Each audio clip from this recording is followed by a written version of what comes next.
নেত্রী এসেছে, গণতন্ত্রের জন্য লড়াই করা আপসহীন নেত্রী। তাই দীর্ঘশ্বাস আজ নিয়েছে ছুটি, আর উচ্ছ্বাসেরা সবেই রাজপথে করেছে ভিড়।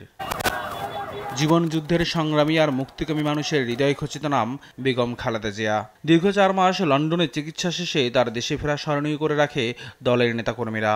তাকে অভ্যর্থনা জানাতে দেশের বিভিন্ন প্রান্ত থেকে আসা নেতাকর্মীরা এক হাতে জাতীয় পতাকা আর অন্য হাতে দলীয় পতাকা নিয়ে রাজপথ রঙিন করে তোলে।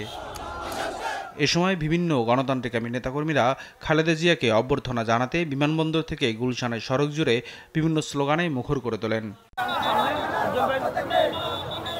ফ্যাসিবাদ মুক্ত এই বাংলাদেশে আবারও বেগম জিয়ার হাত ধরে ফিরবে গণতন্ত্র, এমন প্রত্যাশায় তারা সক্রিয় নেতৃত্ব চান নেতাকর্মীরা। বেগম খালেদা জিয়া তো শুধু বিএনপি না, বাংলাদেশের সকল গণতন্ত্রকামী ব্যক্তি, প্রতিষ্ঠান এবং রাজনৈতিক দলের নেত্রী। তার অভিভাবকত্বেই আগামী বাংলাদেশ গড়ে উঠবে।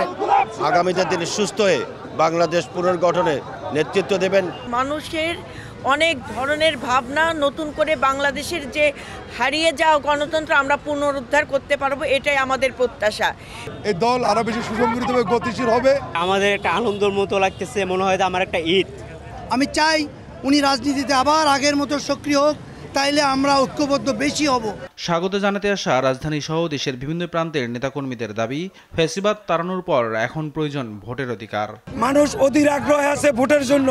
আমরা চাই সুষ্ঠু নির্বাচন এবং গণতান্ত্রিক অধিকার ফিরে পেতে। দেশনেত্রী বেগম খালেদা জিয়ার দেশ পরিচালনার স্বার্থে তরুণ প্রজন্ম যাতে নিজের ভোট নিজে প্রয়োগ করতে পারে।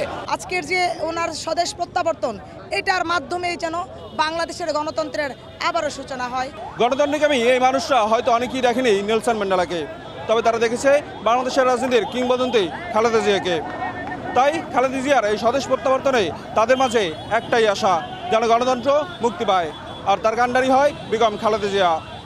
নিয়াজ মুর্শেদ, দেশ টিভি, ঢাকা।